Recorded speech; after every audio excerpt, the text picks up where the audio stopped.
So here's a pair of shoes that I made. This is a 1985 style Air Jordan 1 Low that I made for my cousin based on his 1968 Pontiac Firebird.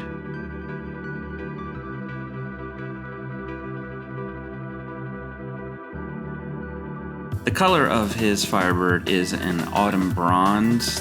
There is black leather interior, and also in the interior there is this wood burl kind of design.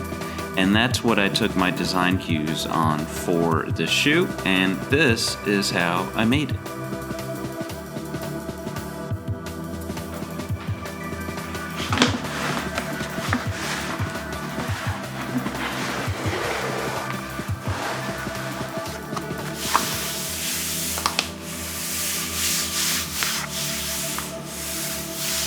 This is 3 to 4 ounce pure veg tan leather. Now, the sneakers that we know and love are not made of a premium material like this. They are made of a much thinner leather, and then they have this polyurethane or other kind of synthetic coating with the color and the paint or whatever.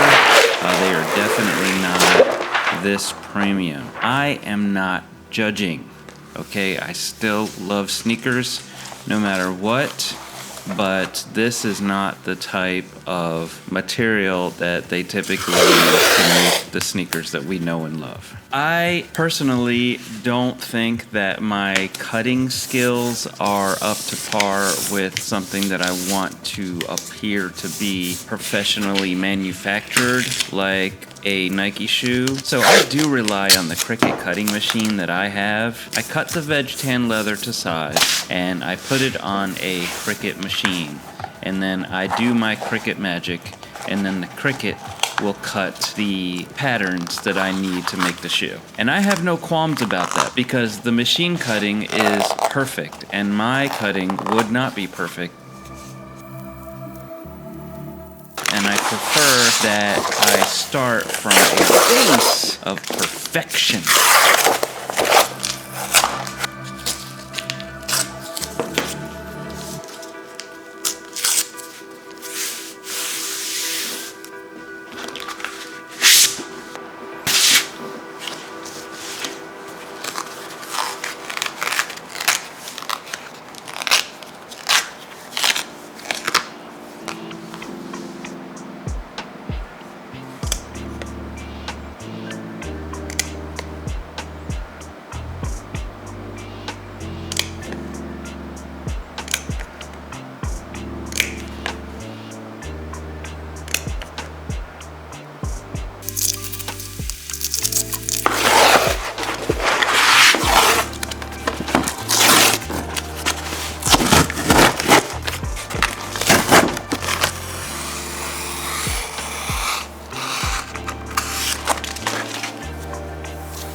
This material is just adhesive-backed vinyl that you would use in a dashboard setting over a hard surface, and when you do that, it is very tough. But for a shoe surface where the shoe has materials that are constantly moving, I believe that it is a challenge.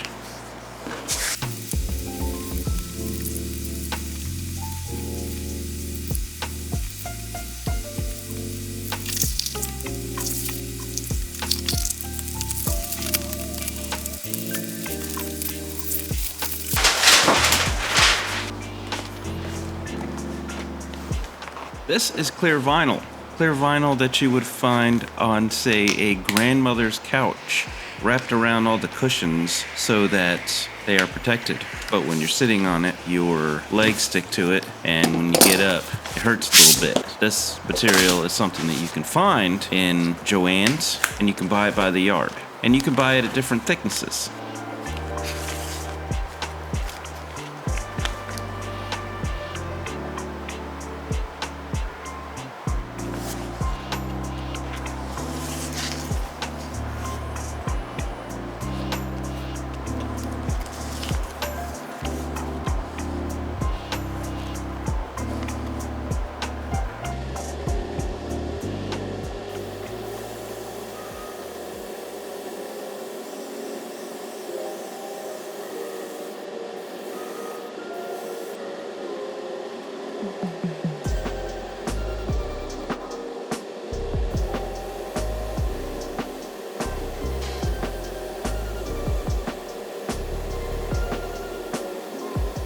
Now this paint that I used for the shoe was an actual color match by Gravity Colors called Pontiac Autumn Bronze, and it has a picture of the actual car, the Firebird, that I am trying to recreate. This is car model paint and it has solvents in it, okay? Kind of has a VOC smell. But if I wanted a perfect color match, including that interesting way that it shines, the only way that I was going to be able to do it was by using a car model paint. Car model paint is very delicate, is what I learned. You need to apply a finish onto it once it's dry, or else it will crack 100%. This particular brand comes ready-made for airbrushing, and the instructions say, color matched airbrush ready, base coat lacquer model paint. Apply over primer. Gloss clear coating required. Use in well-ventilated area. Tighten cap securely after each use.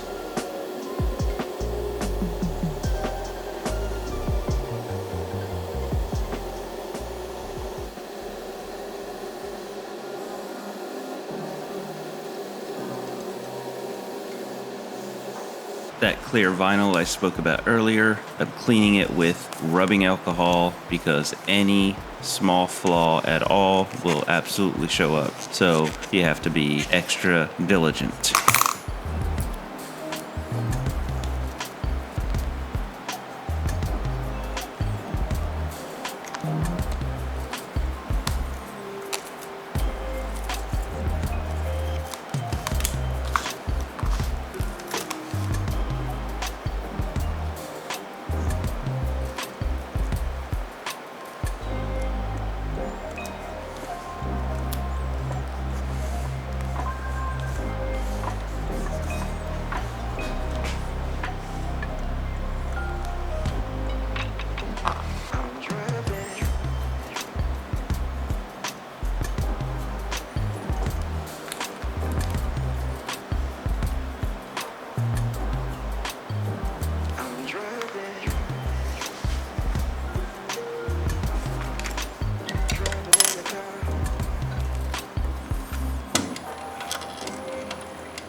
Tried using cement glue to get the vinyl on top of the wood burl for the toe vamp, but when I was talking about how you can see the flaws, it looked terrible.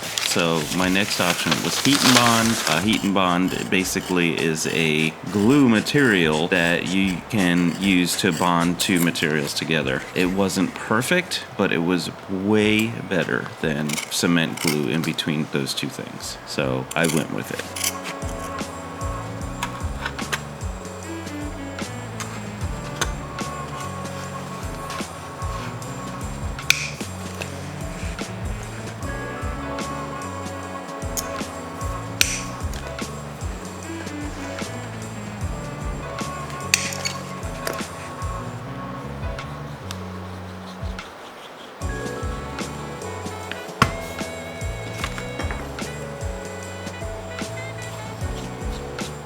Forming the entire toe box is tricky because the patterns are cut in one dimension, but you are making a three-dimensional thing. It is never more apparent than on the toe box area when you connect the rand to the vamp. That's both of the pieces. You need to do so in such a way that the rand wraps around the vamp so that it actually gives it shape.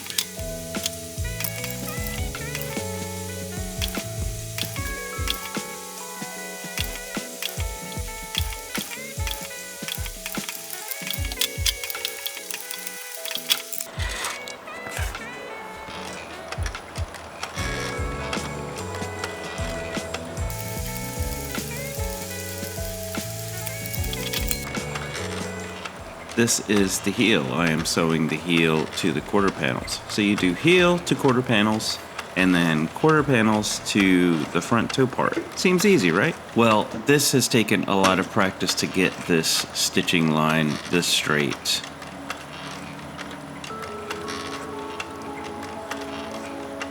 If you're wondering, how did he make these back tabs? This was more Cricut magic.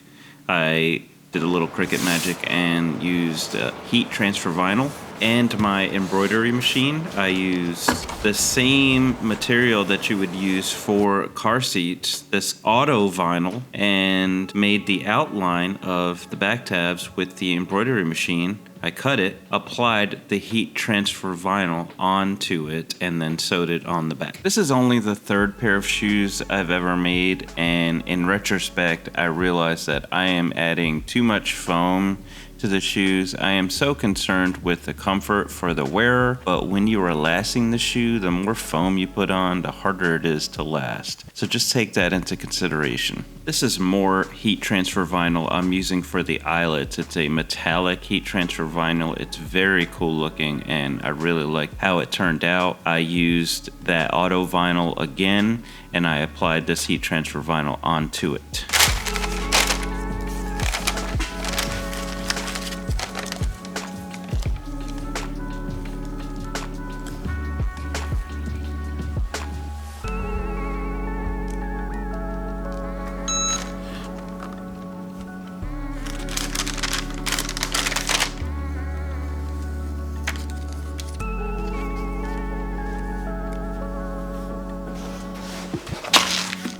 This is the material that I used for the inside collar lining. It is a soft, black, flexible vinyl, and I think it actually has a really nice soft texture, and it is perfect for the inside of a shoe.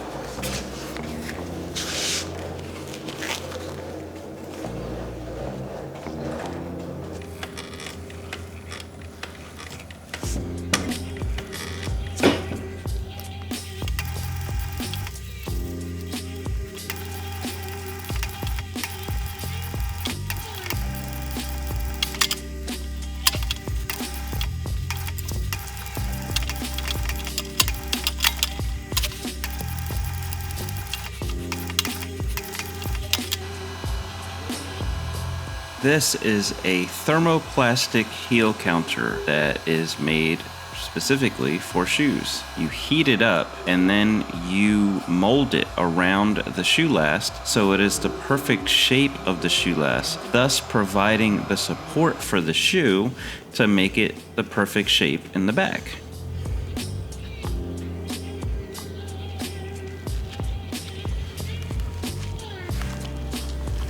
This is what I'm talking about here. Just too much dang foam over the heel counter. I think I should probably use a thinner piece of foam. I think it will still provide very good support. But you live and you learn. The next step is folding the collar lining that you just sewed over all of that, and then doing some stitch magic.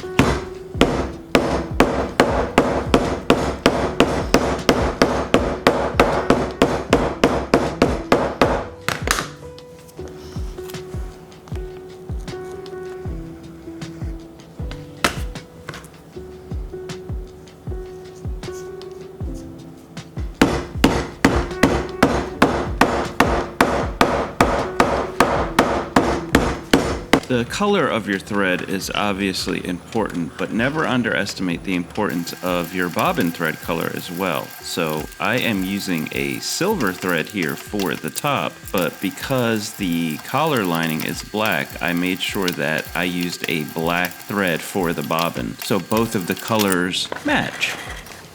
Breathing and trying to relax is one method that I have been trying to utilize in order to get the stitch line straight.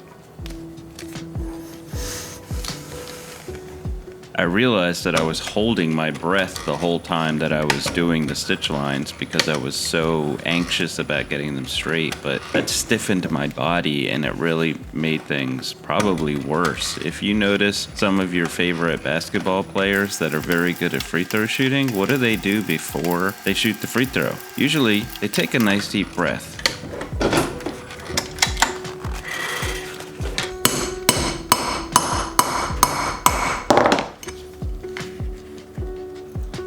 Metal eyelets are something that you see typically in boots and sometimes some dress shoes, but you do not see it in sneakers for the most part. But I really thought that the metal eyelet, especially around the silver part of the lace line, would really make it pop. And I'm really happy with how they turned out despite all of the extra work to get it to look like that.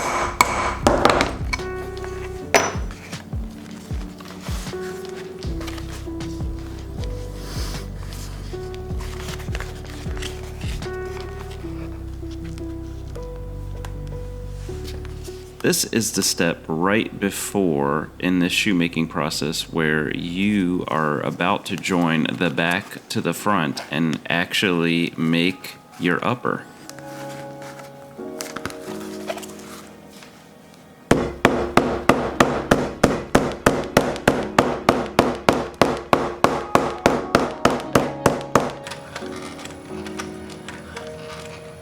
If this makes any sense, you're actually only stitching the back part of this lower eyelet onto the back part of your upper, and you leave the front part alone. You won't do that front part until you are actually attaching both pieces.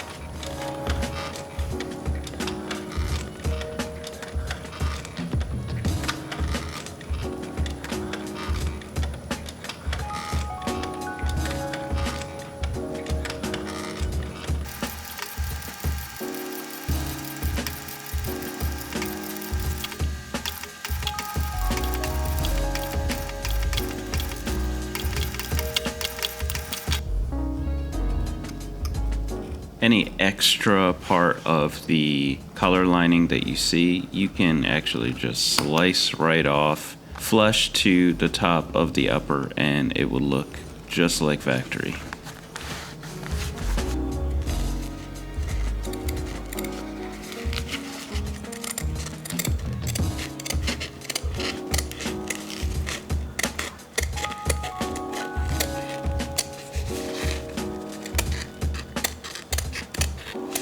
This is a piece of sports mesh sewn against the same vinyl that I used for the inside collar lining. And you sew them facing each other and then you turn it inside out. And when you turn it inside out, you have that seam that you kind of expect on things like these tongues or really anything where you don't see the seam.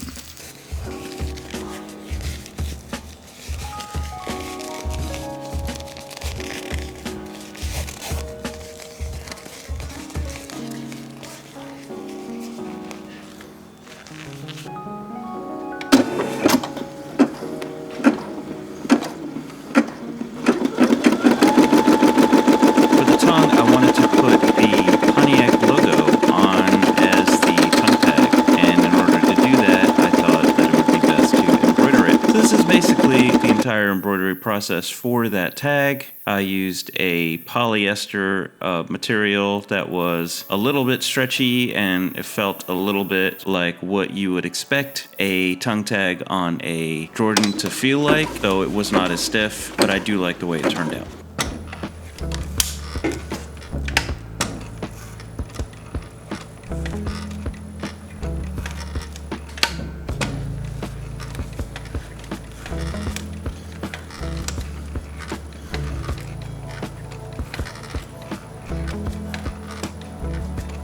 You could still film it without putting it on Facebook. Just send it to everyone.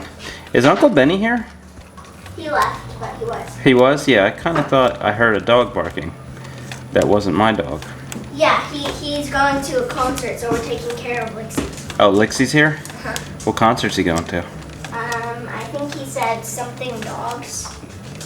Something dogs? No, not. I don't know what I got you. I don't know. I'm trying to think of what is dogs. I think the first word started with an E. Yeah, I don't know. Extreme dogs? Those are some extreme dogs. Those are some extreme dogs. Ooh, doggy. Tongue is done. But now that I can sing, I really, really need you to know how I feel. Is that cement glue? It sure is.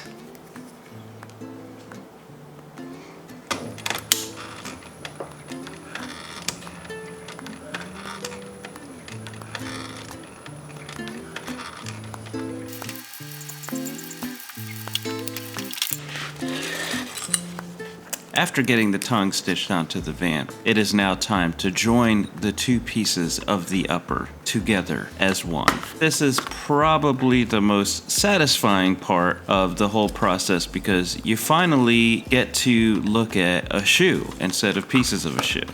It looks like a shoe, and that is super cool.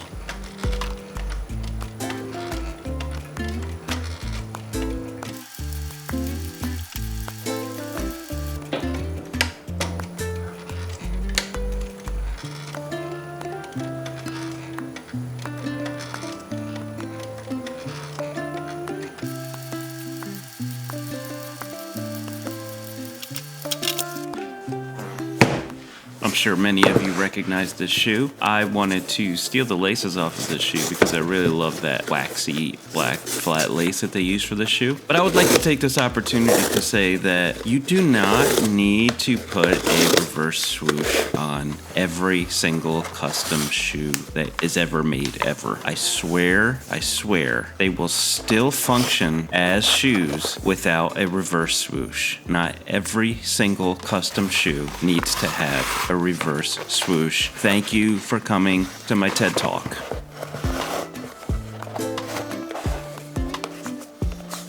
This is a board last. These shoes are going to be board lasted, much like they used to be before they started using a strobel. A strobel is a much easier and much quicker way to last a shoe, but you need to have a strobel machine, and I don't have one. Also, I think that a board last provides more support for the shoe overall. Even though it is more work, I think that it is worth it. Off camera, I am nailing the board last onto the shoe last because I don't want to make too much noise for the people that live downstairs below me.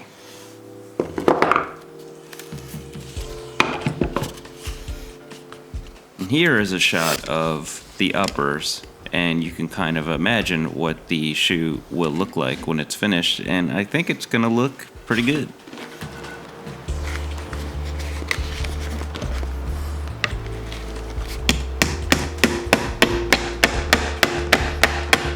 I will be the first to tell you that shoe lasting is definitely my biggest weakness so far when it comes to my very early amateur shoemaking career. Shoe lasting is extremely important because it provides the final shape for the shoe. There is a lot that I still feel like I need to learn. Yes, miss. This has nothing to do with you though, miss. Nothing to do with you, miss. No, miss.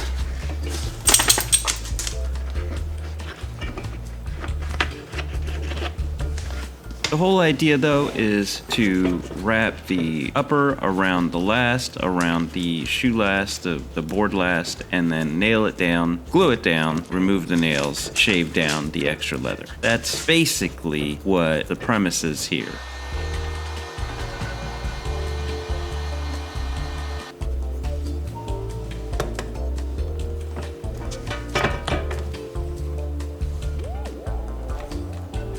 Leather skiving is still something that I definitely need to master, but it has helped that I got this new knife that is super sharp, and it is specifically made for leather skiving. It has made things easier, but I still need to keep practicing, and the only way to keep practicing is to keep making shoes until I feel super comfortable that I am doing it properly, correctly, the right way. Cork is not something that we find in sneakers. Cork is something that is used typically in dress shoes and in boots. Cork is used in shoemaking for shock absorption and also for comfort. One interesting quality of cork is that it will mold itself to the foot of the wearer. So the owner of the shoe will wear these shoes a while and start to feel more comfortable in them because the cork is actually absorbing shock at the same time that it's molding itself to that person's foot. Now it's time to get the outsole fitted onto the upper. So the first thing that we do is we dry fit the outsole over the upper, and then we use invisible pen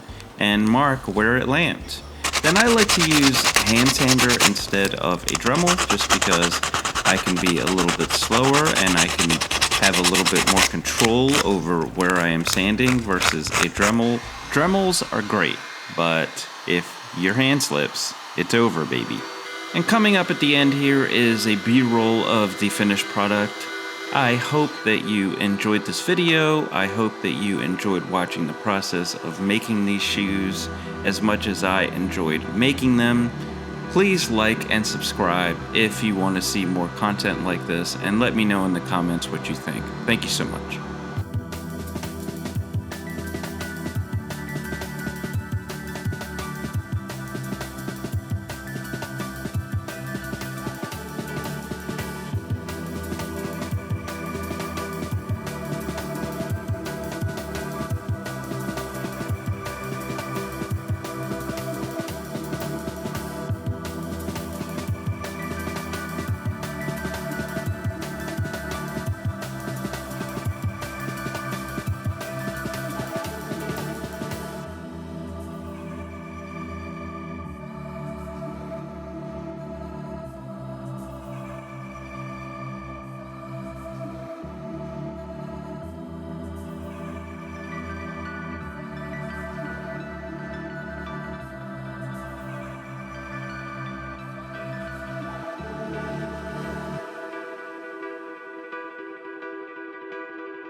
Whoops, whoops, whoops.